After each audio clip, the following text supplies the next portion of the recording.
माँ भारती को प्रणाम करते हुए आप सबके गुरु माता पिता को प्रणाम करता हूँ। और बच्चों, आपको ढेर सारा प्यार और सभी लोगों को सुबह की राम राम। सुबह राम राम जरूर बोला कीजिए, इससे दिमाग खुल जाता है, मन प्रसन्न हो जाता है, अच्छा लगता है।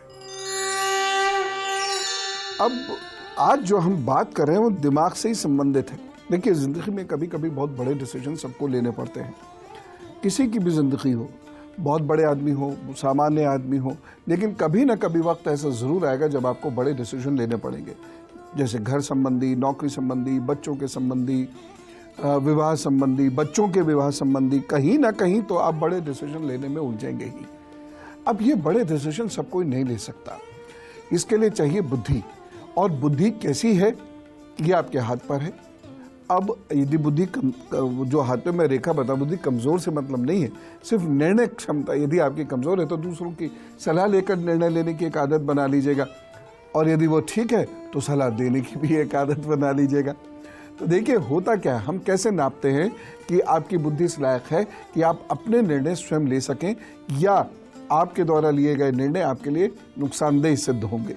ज़रा इसको देखते चले जाइए। आज अगर ये वाली उंगली आपकी इधर की ओर मुड़ रही है, ये वाली उंगली इधर मुड़ रही है, या ये उंगली इस उंगली के मुकाबले काफ़ी छोटी है, या ये उंगली आगे की ओर इस तरीके से देखिए, ऐसे आगे की ओर मुड़ रही है, तो ऐसे व्यक्ति को कभी भी अपने निर्णय स्वयं नहीं लेने चाहिए, हमेशा नुकसान उठाएगा। और समस्या उससे भी बड़ी क्या है कि वह जब नुकसान उठाएगा तो कभी नहीं ये मानेगा कि मेरे गलत निर्णयों की वजह से नुकसान हुआ। इसीलिए ऐसे लोगों को कभी भी स्वयं निर्णय नहीं लेना चाहिए। जैसे मैंने उंगली अभी बताई, इस प्रकार से उंगली हो, या इधर झुकी हुई उंगली हो, या फिर यहाँ तक हो, बहुत छोटी सी उंगली हो। तो पहली चीज़ तो ये है जिसका ध्यान आपने हमेशा रखना है। यदि ऐसी कोई स्थिति है तो आप अपने लिए कोई बड़ा निर्णय बिल्कुल मत लीजिएगा, निश्चित रूप से नुकसान उठाएंगे। दूसरी चीज़, यदि आपको जैसे ये खड़ी खड़ी रेखाएं दिख रही हैं, ऐसी आपके इस वाली उंगली के नीचे इस प्रकार की रेखाएं हैं, तो ये तय मानिएगा कि आपके द्वारा लिए गए निर्णय अपने बारे में वो सदा गलत सिद्ध होंगे। एक तो आप निर्णय ले ही नहीं पाएंगे, अपनी बुद्धि का सही समय पर इस्तेमाल कर ही नहीं पाएंगे। जब वक्त गुजर जाएगा उसके बाद फिर आप इस्तेमाल करना शुरू करेंगे और वह आपको नुकसान देगा ही देगा।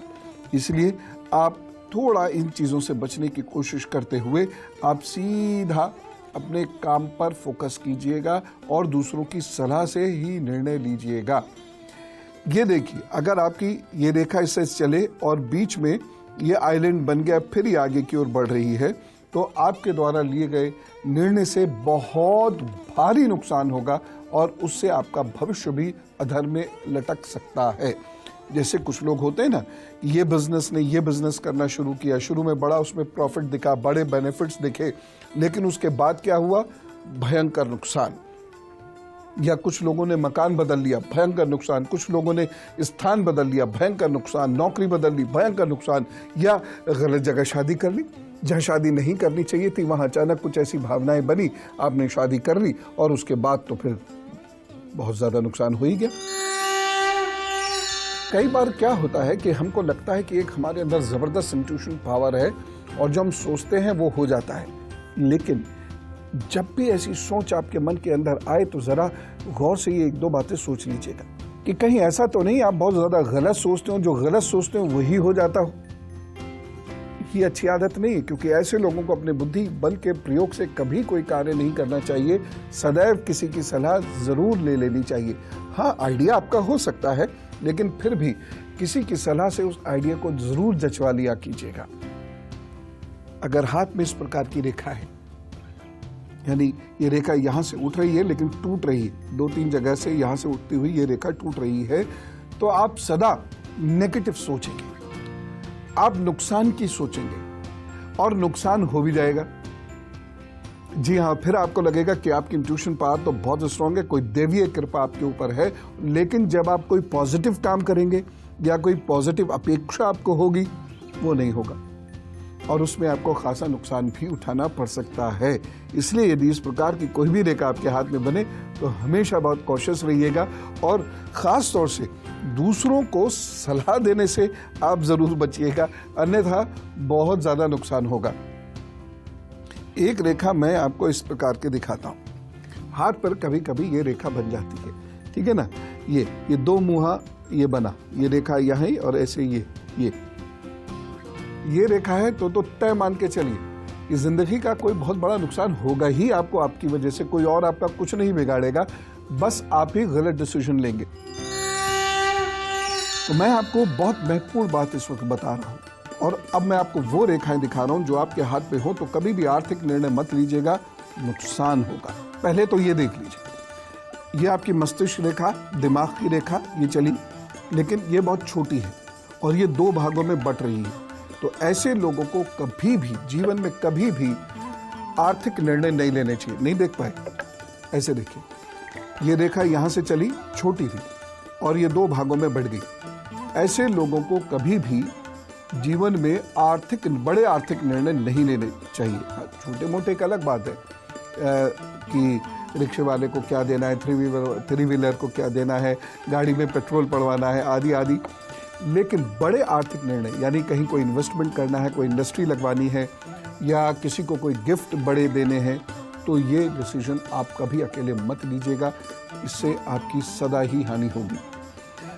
मैं आपको हाल ही का किस्सा सुनाता हूँ। देखिए, आप सब जानते हैं कि विश्व एक आर्थिक मंदी के दौर से गुजर रहा है, और इस ऐसे समय में आपको बहुत सोच समझ कर खर्च करना होगा। मैंने आपको 1 तारीख को सचेत भी किया था, 1 जनवरी को, अगर आपको याद हो कार्यक्रम तो। और अब गुरु मंत्र देख रहे हैं आप, अगर आपकी ये भाग्य रेखा यहां पर रुक जाती है और आपकी ये मस्तिष्क रेखा आगे जाके 2 हिस्सों में बट जाती है, तो क्या करना है? अगर आपकी उम्र 32 से 38 के बीच की है, तो बराए मेहरबानी भगवान के लिए कोई बड़ा आर्थिक निर्णय मत लीजिएगा, चाहे वो नौकरी से संबंधित हो, वो व्यापार से संबंधित हो। कोई बड़ा आर्थिक निर्णय मत लीजिएगा। इवन घर भी खरीदना हो तो भी आप निर्णय मत लीजिएगा, निश्चित रूप से नुकसान उठाएंगे, और ये वो नुकसान होगा जो कम से कम 15-20 साल तक परेशान करेगा। इसलिए क्या करें? बहुत साधारण सी बात है, जो मैंने आपको रेखाएं दिखाई हैं, अगर ये रेखाएं आपके हाथ में हैं तो उसमें कोई टेंशन नहीं लेनी, कोई चिंता नहीं करनी, सिर्फ मेरी एक बात माननी है। बात क्या माननी है? पूछ कर निर्णय लेना, बताकर नहीं।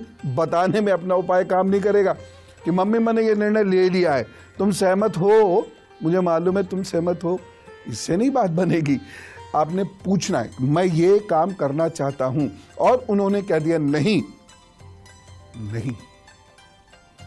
और वैसे माता पिताओं से भी मेरा निवेदन है, बच्चे कभी किसी काम को करने के लिए कहें तो पूछें, एकदम डिसीजन ना दिया करें, पूछें क्यों, क्या, कैसे, कब, आदि आदि। दूसरा उपाय जो है वो ये है कि ये जो रेखाएं आपके हाथ में है, जीवन पर्यंत ये रेखाएं दुख देंगी। तो ये रेखाएं यदि आपके हाथ में है तो निर्णय लें पूछ के, ये बात तो तय हो ही गई है। साथ ही साथ अपने निर्णयों में माता पिता की सहभागिता अवश्य बनाएं, या फिर शिक्षक की अथवा गुरु की सहभागिता अवश्य बनाएं। निर्णय में सहभागिता, पूछ के निर्णय ले लिया, अब जो भी आप काम करेंगे उसमें उनकी सहभागिता हो। यानी माँ के नाम पे कर लीजिए, आप पिताजी के नाम पर कर लीजिए, अपनी कंपनी का नाम उनके नाम पर रख लीजिए, या जैसे धन आया तो एक ज्वाइंट अकाउंट खुलवा दीजिए, आदि आदि आदि आदि। और अगर आप के हाथ में इस प्रकार की रेखा है, ये जो मैंने दिखाई, और आपकी उम्र 32 से 38 के बीच में, और आप शादीशुदा हैं, ये रेखा आगे इससे 2 हिस्सों में बट रही है, तो आप अपने जीवन साथी को अपना सारा दारोमदार दे दीजिए। अब उसकी सलाह से काम कीजिए, और अपने धन में भी उसको पार्टनर बनाइए, तब तो सर्वाइव कर जाएंगे, और नहीं तो हैप्पी बर्थडे हो जाएगी। मैं आपसे सही कह रहा हूँ, ये रेखाएं अकाट्य फल देती हैं, अकाट्य। तो उम्मीद करता हूँ कि आप मेरी बात केवल सुनेंगे ही नहीं बल्कि गुनेंगे भी, आप ही के हित की हैं। सो खुश रहिए, खुश रखिए, चलने का समय है, और दिन बहुत स्फूर्ति और जोश के साथ बिताइएगा। कहीं कोई परेशानी हो, उपाय मैं बता ही चुका हूँ, वो कर लीजिएगा, और बाकी तो राम नाम बड़ा बलवान। कहिए राम राम, नमस्कार।